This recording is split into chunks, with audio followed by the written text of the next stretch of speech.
Bueno, estamos hoy con Mónica Drowly Hurtado. Ella es chilena, es ingeniera y escritora, y ahora acaba de publicar hace poco su primer libro de cuentos, Retrovisor.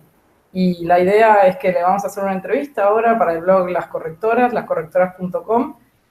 Bueno, gracias Mónica por aceptar la entrevista. Gracias a ustedes por leer Retrovisor y interesarse en el libro. La verdad es que es un muy buen libro, así que era difícil no interesarse por él. No, gracias. A mí me sorprende porque el libro casi no tiene distribución en Argentina y ustedes ya entiendo que lo leyeron bastante y bueno, revisando las preguntas que me hacía, me sorprende el nivel de análisis al que llegaron. Bueno, gracias.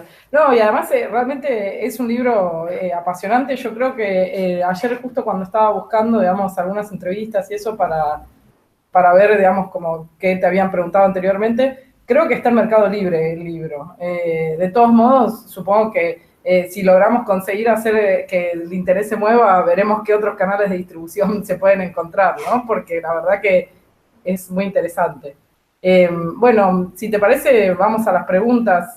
Una de las primeras preguntas que nos surgía así tiene que ver con el título, justamente, ¿no? Retrovisor. Cuentos parece como que ese efecto retrovisor es un poco de estar mirando hacia atrás, hacia el pasado, y va y viene entre el presente de cada uno de los narradores y el pasado que se proyecta en el vidrio del retrovisor. Y hay algunos otros cuentos donde eso en realidad más bien aparece como una sensación de estar alerta, ¿no? De alguien que justamente está mirando a través del retrovisor para ver lo que se aproxima por detrás. El cuento que me parece que mejor ilustra esto es Mujer con torta de 1000 hojas, que es un muy buen cuento también. O de alguien, también a veces aparece como esta cuestión de que alguien justamente por no estar alerta a esas señales termina sufriendo un accidente fatal, irremediable. ¿Por qué elegiste este título? ¿Sentís que hay algo de este efecto? ¿O cuál fue la razón, digamos, para elegir un título como este?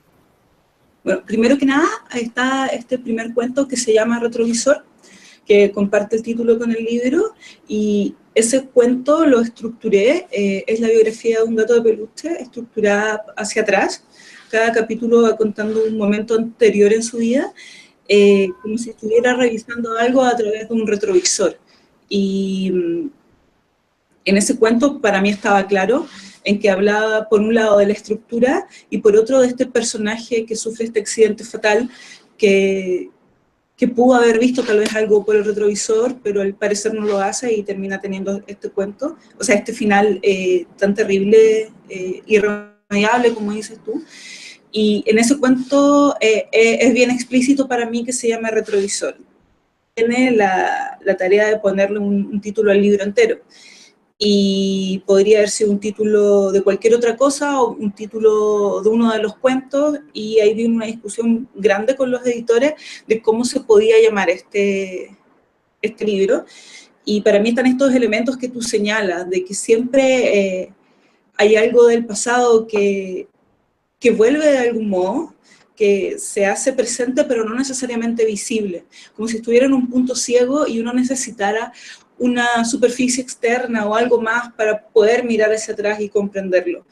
Y para mí era muy importante ese elemento. Entonces, entre las posibilidades que tenía para nombrar, para mí Retrovisor, además de ser el título de uno de los cuentos que a mí más me gusta, me hablaba de todo lo demás, incluso en cuentos que pueden no tener nada que ver con el concepto de retrovisor clásico que conocemos, que es el que está en el auto. Por eso, en algún momento tú me preguntabas si era sobre interpretación, yo diría que no, que la lectura de Retrovisor en ese sentido se alinea mucho con mi propósito al escribir el libro, escribirlo así, juntar este conjunto de cuentos y no otro, y ponerles ese nombre que funciona un poco como un paraguas, como una invitación a leerlo en cierto código. Sí, además eso que decías recién del punto ciego me parece súper interesante, ¿no? Porque es como, además, yo creo que los cuentos se desgranan mucho en los detalles, como en observaciones súper minuciosas, digamos, de cosas que por ahí, digamos, quedaron sueltas en las historias de la gente o demás, y hay una observación muy, muy cautelosa frente a eso, ¿no? Pareciera casi como si tuviera además un efecto de ampliación. Eso, oye, qué curioso la palabra que usaste, porque a mí lo que me interesa es amplificar detalles, y en esa amplificación de detalles encontrar un sentido que no esté necesariamente dicho, dejando el espacio para que el lector complete con su biografía, con sus lecturas, con lo que sea. Pero para mí una tarea esencial de la escritura, incluso antes de escribir, es escuchar con atención, ver los detalles y en esa amplificación ver cómo unas cosas se conectan con otras y cómo los detalles te hablan de un todo. Uh-huh. Bueno, sí, a mí me pareció eso que era una cosa que se notaba mucho en el cuento, ¿no? O sea, esta atención a los detalles, y eso también, digamos, le daba una vida así a los objetos muy, muy impresionante. Eh, Hay también algo que me parece que está muy bueno en la mayoría de los cuentos, ¿no? Y es que las figuras femeninas siempre parecen tener más bien como una relación desapegada con los afectos. Incluso casi desde un lugar de rebeldía en relación a los roles típicos de cuidado que por ahí a veces se espera que ocupen las mujeres. Al final siempre parece como que estas mujeres terminan eligiendo otras opciones vitales frente a lo que les exigen los mandatos culturales. ¿Qué lugares sentís vos que ocupan los afectos en estas narrativas? ¿Cuál es la posición por ahí de las figuras femeninas en relación con esos lugares? Cuando estaba escribiendo Retrovisor, bueno, yo he pasado mucho tiempo leyendo, viendo series, en el fondo cerca de mucha producción cultural, donde generalmente los roles de las mujeres están vinculados a un montón de emocionalidades y efectos que parecieran oponerse a la racionalidad, en un mundo donde los efectos no son tan bien valorados como la racionalidad. Y eso era algo que a mí me molestaba muchísimo, esa constante presentación en estos productos que son bienes simbólicos que a la larga terminan configurando cómo entendemos los roles sociales en el mundo real, en el lado de acá de la pantalla o en el lado de acá de las páginas de un libro. Entonces, cuando me propuse escribir el libro, yo dije, estas mujeres no van a ser como esos personajes que a mí me causan este conflicto. O sea, no voy a ser la típica mujer que me carga.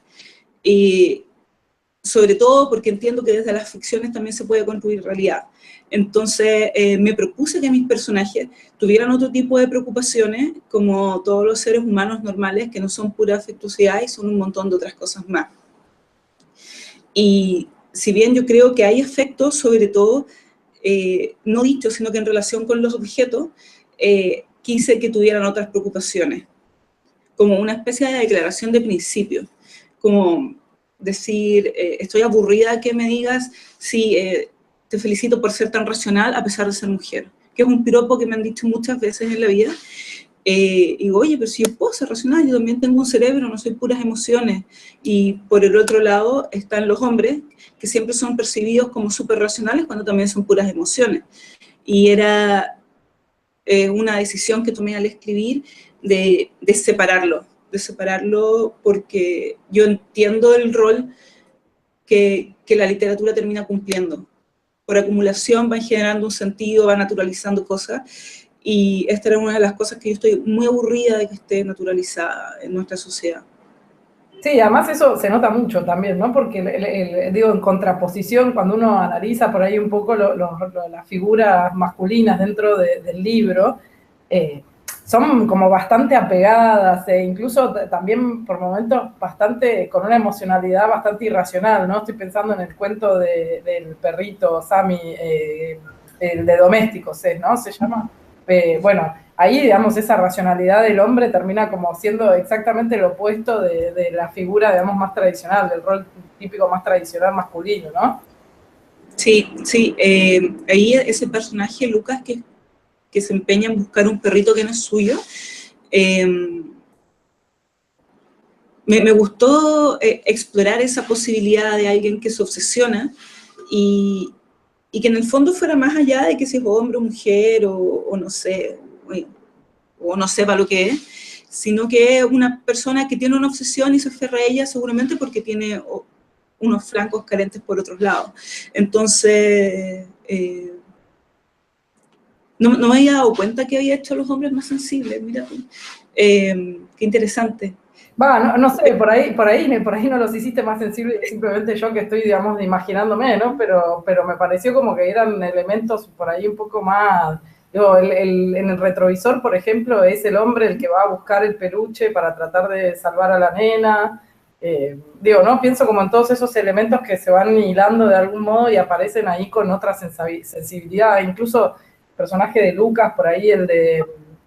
Era Cosmogonía, si mal no recuerdo, Creo que sí. que aparece. ¿Cuál? No es Cosmogonía, es el. Bueno, igual el personaje de Cosmogonía también, ¿no? Es el hombre abandonado, en su.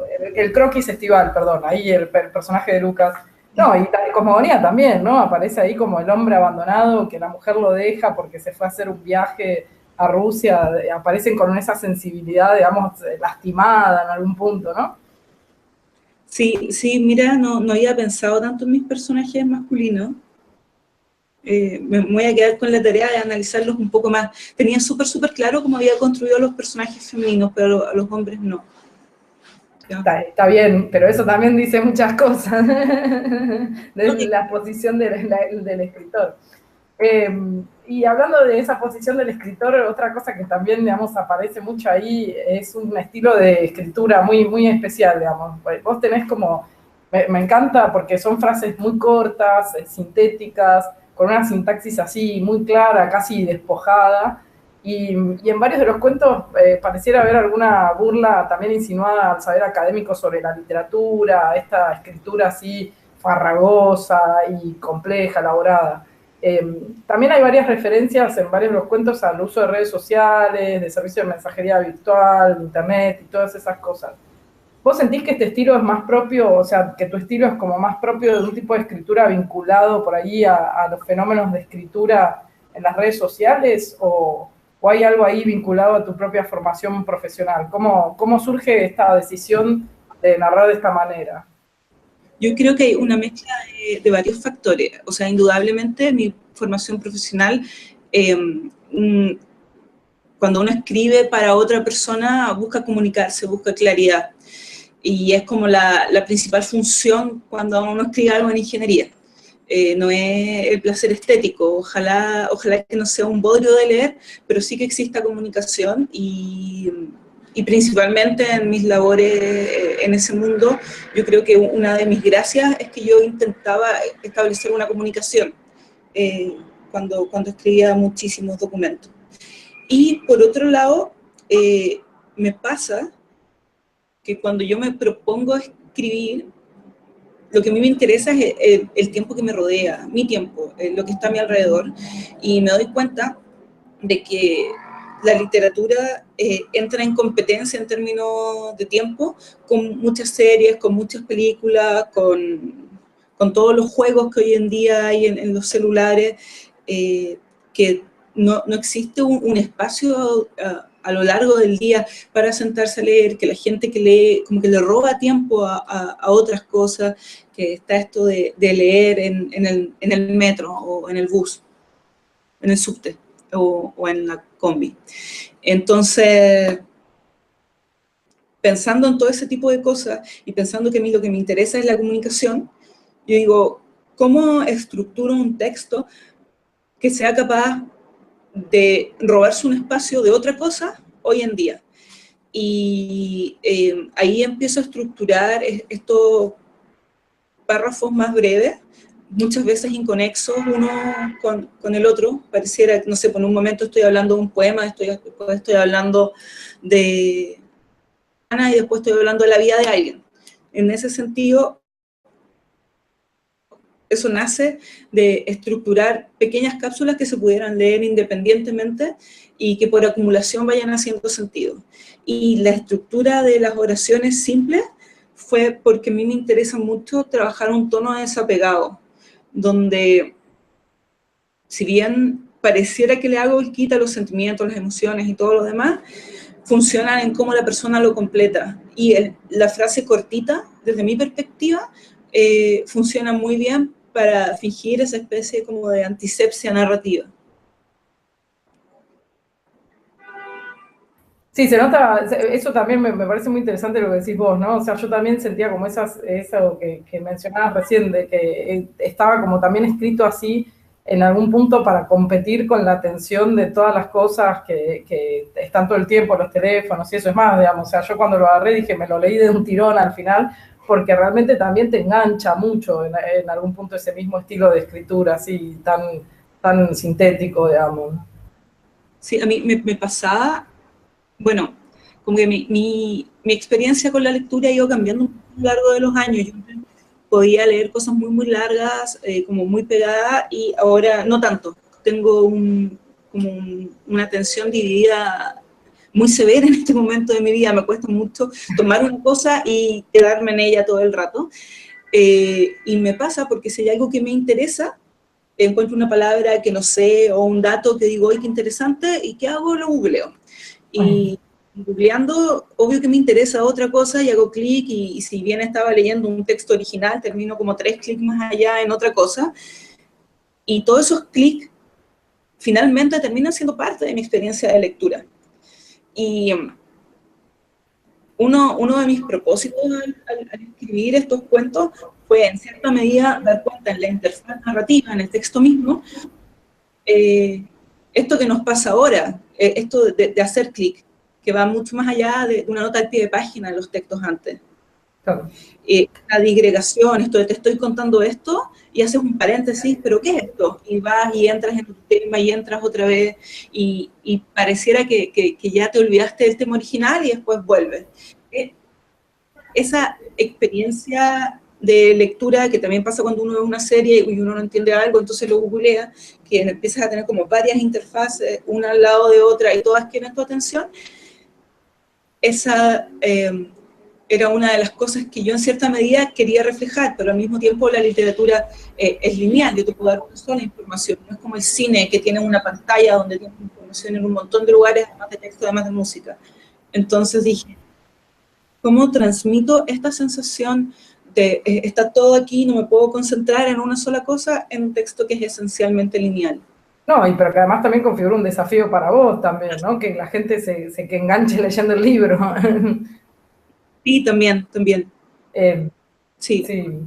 ¿Y cómo es tu experiencia, digamos, algo estuviste contando recién, ¿no? Pero ¿cómo es la experiencia de Mónica lectora, ¿no? De Mónica escritora. Mónica Lectora, leo muchas cosas al mismo tiempo. De hecho, yo creo que en este momento estoy como leyendo 10 libros en paralelo. Es terrible. Y he agarrado la costumbre espantosa de con la solapa marcar la hoja. Entonces, cuando miro mis libros, veo cuáles tienen la solapa por la mitad y digo, de veras estaba leyendo ese. Y me pasa mucho que a mí me cuesta leer en digital. Yo soy súper primitiva, yo necesito el papel. Si algo me gusta, lo toco, lo rayo y a veces doblo la puntita también de las hojas. Y lo estoy haciendo cada vez más. Pobres libros, están quedando espantosos, pero un libro espantoso en mi caso es un libro muy leído, entonces es como un honor para el libro, encuentro yo. Y al mismo tiempo de muchos temas muy distintos. A mí me encanta la narrativa, también leo cómics, leo mucho manga, leo de ciencia, me interesa mucho la ciencia, me interesa mucho la gestión, como todo esto de que, cómo se gestiona, cómo se motiva a la gente, no para usarlo yo, sino para ver el discurso que hay detrás de eso. Me encanta, me parece súper atractivo. Tengo una cosa media pegada con Japón, siempre estoy leyendo algo sobre Japón. Eh, y están todos como los libros ahí en paralelo y cuando logro terminar un libro en un periodo decente de tiempo, en general es porque es un libro muy breve, y, y eso, así soy yo como lectora. Y cuando estoy escribiendo es muy parecido, con la diferencia que saco las cosas que son como puro placer. Saco el manga, saco la novela negra y me quedo con las cosas cuya poética se acerca a lo que yo quiero hacer, y con los libros que tienen que ver con temas que estoy trabajando. Por ejemplo, ahora estoy trabajando en una novela que tiene relación con Plutón, el explaneta, el último del sistema solar. entonces leyendo mucho sobre el sistema solar, sobre qué es el planeta, sobre fuerzas gravitatorias, asteroides, meteoritos, eso ya es como más técnico. Y Pero, por otro pero ahí dejas de lado la narrativa, digamos, sobre esos temas, o sea, solo estás concentrándote en ficción. o sea, ahora estoy escribiendo ficción, pero sí estoy investigando sobre los planetas, fuerzas gravitatorias, eh, otras galaxias. Y es terrible porque yo solamente quería leer sobre Japón, pero terminé leyendo sobre todo lo demás. O sea, sobre Japón, sobre Plutón. Pero, pero eso, cuando estoy trabajando empiezo a descartar las cositas que son solo placer, pero siempre termino leyendo mucho más. Sí. Y leo Bueno, mucho artes visuales también, artes visuales, teatro. o sea, vas al teatro o lees sobre teatro, digamos. Sí, voy al teatro mucho, mucho y también leo dramaturgia. Ujú. Y trabajo en teatro, entonces... Y en estos temas de dramaturgia, narrativa, ¿lees también a autores chilenos o es solamente, digamos, sí, muchos autores chilenos, dramaturgia y también argentinos. y, Latinoamérica está muy interesante, y sí. vos sentís que efectivamente, porque, digamos, por ahí tu librito, tu libro está también, digamos, dentro de lo que es la nueva narrativa, ¿no? Sería chilena de algún modo, o sea, ¿vos sentís que ese mote te les aplica o más o menos? La nueva narrativa Sí, chilena, ya, soy chilena, el libro es nuevo y es narrativa, y es verdad las tres cosas, eh, pero yo no sé si todos los que estamos escribiendo ahora en Chile, en este momento, y somos nuevos, por así decirlo, hablamos de las mismas cosas. Y eso me parece muy, muy interesante. Si fuéramos todos muy parecidos, me parecería extraño. Yo creo que la diversidad es un síntoma de buena salud en la literatura. Y bueno, seguramente en Argentina es bien parecido. Acá en Chile hay muchas editoriales chiquititas, las editoriales emergentes, que han abierto la puerta a otro tipo de narrativa que antes no tenían espacio frente a conglomerados que buscan como el bottom line de la contabilidad. Ya, frente a esos conglomerados, ciertos tipos de escritura no tienen tanta posibilidad. Entonces, con la industria editorial que tenemos hoy en día acá en Chile, se visibilizan muchas más maneras de escribir. Lo que se entiende por nueva narrativa es muy, muy amplio. Hay gente muy distinta a mí, hay gente que me gusta harto, hay gente que no me gusta tanto, pero me parece súper bien que sea así. O sea, tener una narrativa súper homogénea a la que le podemos poner un mote y todos nos quedamos muy cómodos, me parece un poco extraño. Sobre todo y que la tecnología nos permite tener un montón, o sea, muchísimas más cosas que ver y no solo una gran cosa como antes. ¿Y vos sentís que hay más mujeres ingresando a este campo, digamos, de la escritura? Que por ahí, bueno, en Chile igual tienen algunos ejemplos de mujeres escritoras, digamos, pero muy importantes, pero por ahí, digamos, quizás, no sé si en esta nueva generación se está dando más el fenómeno entre mujeres o por ahí sigue siendo campo dominado por hombres. Yo creo que en términos de escritura y publicación, porque yo creo que siempre se ha escrito harto, pero no se publicaba tanto. Antes se publicaban muchísimos más hombres, es verdad. Ahora se siguen publicando muchos hombres, pero aparecen más mujeres. O sea, es como un porcentaje que si antes tenías como un 5%, hoy día no puede de la noche a la mañana tener un 50%. Pero sí ha ido creciendo. Lo que me llama poderosamente la atención es que en las posiciones de poder usualmente hay hombres. Y ya es extraño porque es un campo donde no sé los números y me carga tirar números O sea, las inventados. posiciones de poder dentro de las mismas editoriales, decís. O sea, los editores suelen ser hombres, los vendedores, o sea, los que más venden suelen ser hombres, los profesores suelen ser hombres en un campo donde la proporción no es que sean puros hombres. Eso me llama la atención, pero también he visto que está cambiando. Pero no creo que cambie de la noche a la mañana, o sea, nadie quiere No, soltar definitivamente. su mini parcela de poder, nadie la quiere soltar. No, y además también, digamos, o sea, yo creo que en el caso de la industria editorial, por ahí, digamos, siempre es como curioso cómo se da ese fenómeno, ¿no? Porque, digo, sigue siendo un campo cultural, de algún modo, por decirlo, más vinculado a las humanidades, que a veces siempre tradicionalmente se lo asocia a las mujeres, digo, injustamente o no, Pero también es cierto que el negocio editorial implica tomar decisiones comerciales, ¿no? Entonces supongo que también por ese lugar, digamos, las mujeres tenemos muchos problemas a la hora de discutir sobre el dinero. O sea, no es solamente que nosotras tenemos problemas, sino que además también hay barreras para que discutamos sobre el dinero. Entonces ahí, digo, el negocio editorial es como cualquier negocio, también implica tomar esa clase de decisiones, supongo que algo de eso debe haber ahí, ¿no? Sí, hay muchísimo, o sea, igual al final del día las editoriales tienen que pagar sueldos, tienen que vivir, y ese tipo de roles al interior de las empresas suelen estar en manos de los hombres. Claro. O sea, a mí me pasó muchísimas veces en el ámbito de las finanzas de ser la única mujer en la sala. Claro, porque vos trabajabas en un banco antes, ¿no?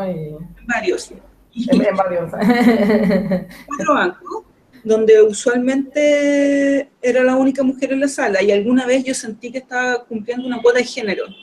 O sea, tenía esa incomodidad de no me escogieron por mis habilidades financieras, me escogieron porque soy mujer y faltaba una. O sea, tenían que aparentar, digamos.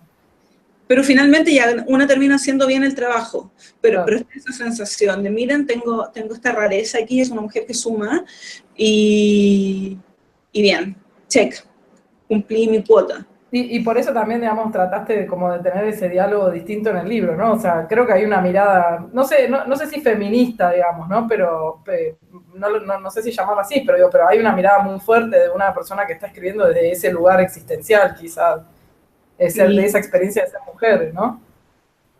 Sí, es ser una mujer rodeada de hombres en un campo que suele ser de hombres, donde de verdad ese piropo de qué inteligente eres a pesar de ser mujer, es un piropo extrañísimo que yo lo he recibido toda la vida.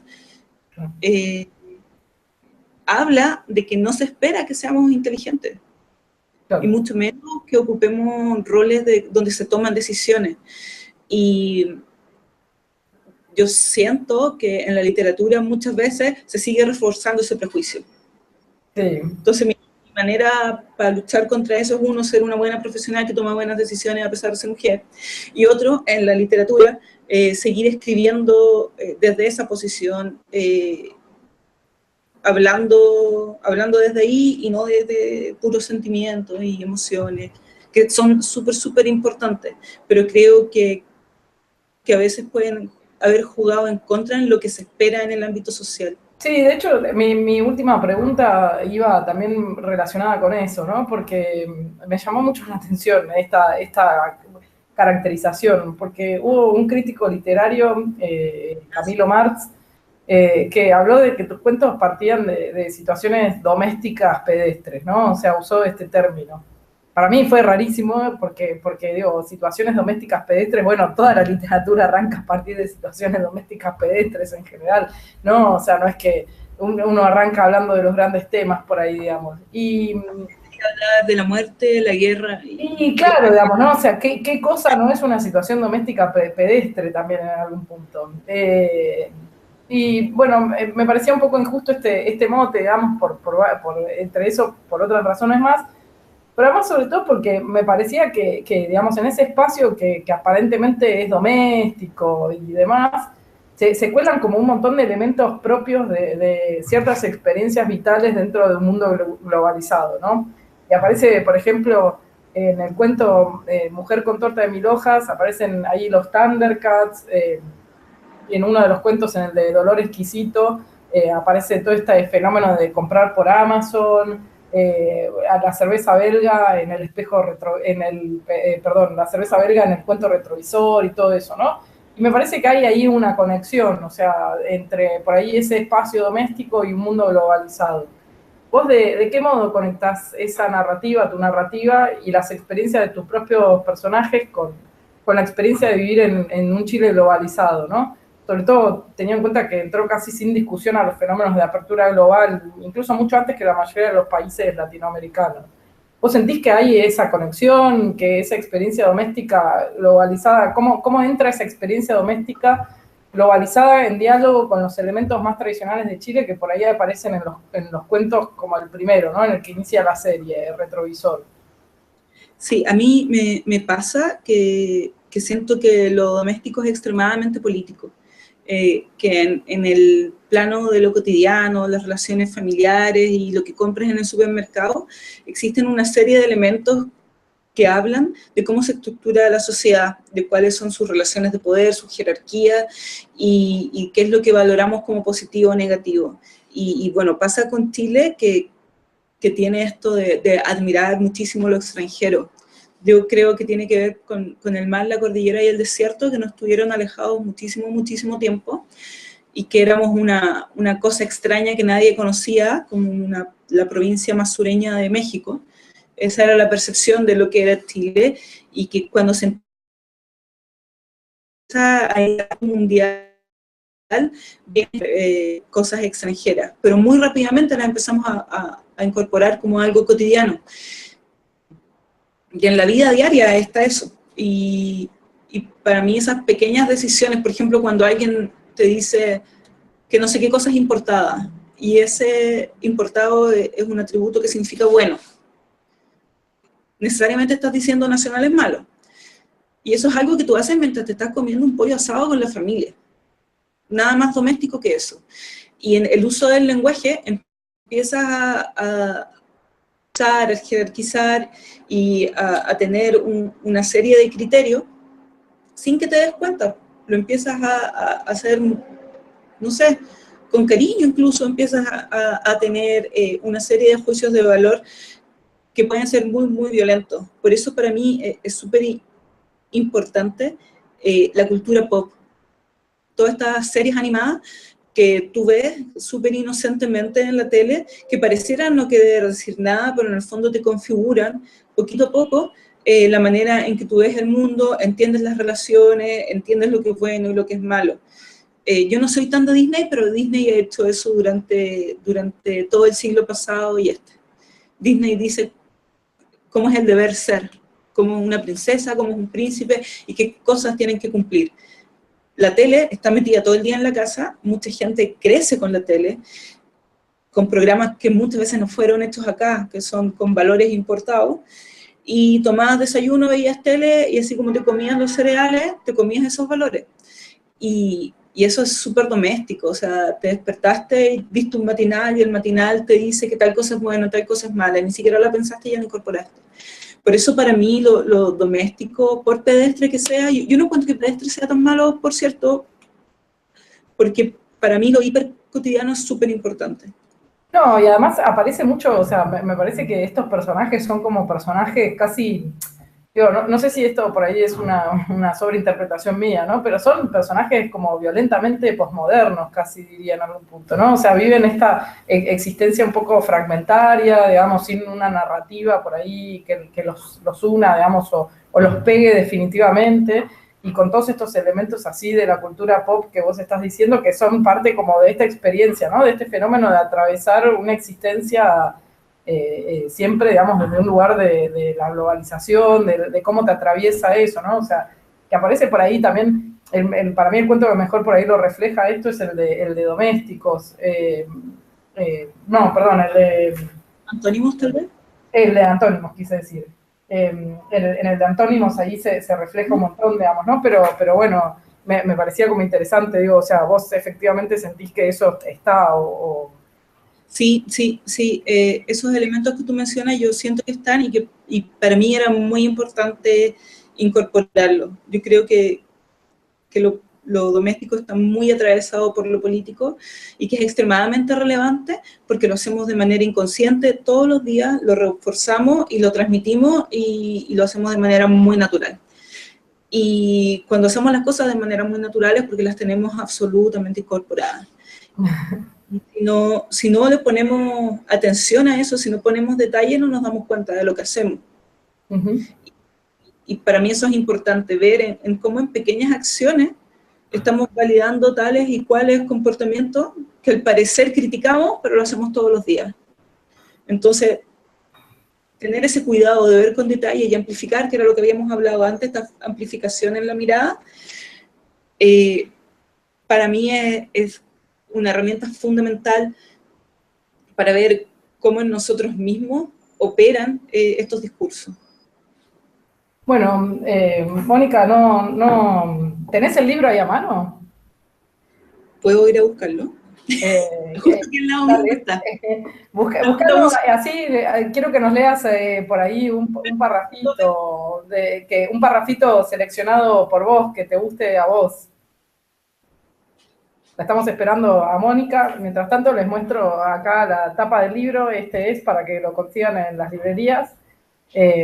Está ahí está Mónica con el suyo. Bueno, y ya, te invito a que nos leas por ahí uno o dos parrafitos que sean de tu interés, que te gusten a vos, seleccionados especialmente por la autora. estaba preparada para esto. Eh, Voy a leer el inicio doméstico. El cartel decía "Se busca" y estaba pegado con muchísimo scotch en un poste de luz medio anónimo a una cuadra del río. Casi plastificado, se podría decir. Será para que no se destruya con la lluvia, ni se arrugue ni pierda los colores, pensó Lucas, mientras seguía caminando con las manos en los bolsillos.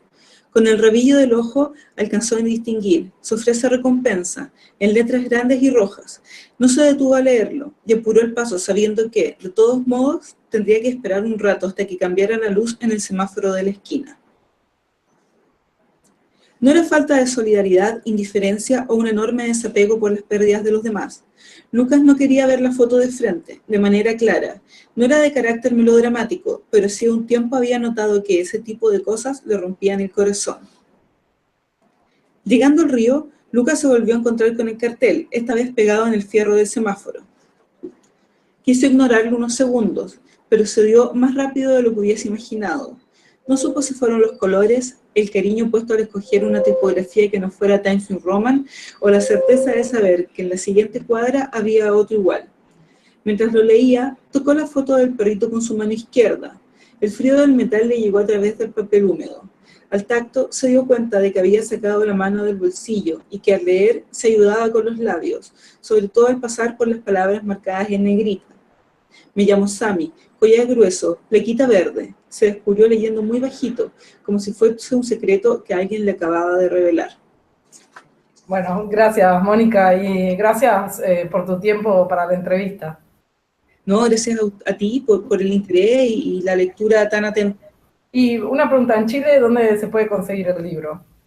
En Chile está en varias librerías, está en las cadenas La Antártica, en varios puntos de venta de esa cadena, que es bien grande, y es el único lugar donde uno lo puede encontrar fuera de Santiago. En las que leo, que es otra cadena, también importante, y en muchas librerías, por ejemplo, del Drugstore, está en la librería Nueva Altamira y también en la librería Catalonia, y en la zona de Las Tarrias está en varias de las librerías de ahí, está en la Ulises, está en la Alejandría, está en la Tiendita Nacional y creo que en Metales Pesados también. Bueno, buenísimo. Bueno, gracias, Mónica, de nuevo por el tiempo. Gracias a ti por tus preguntas. Bueno, chao, chao.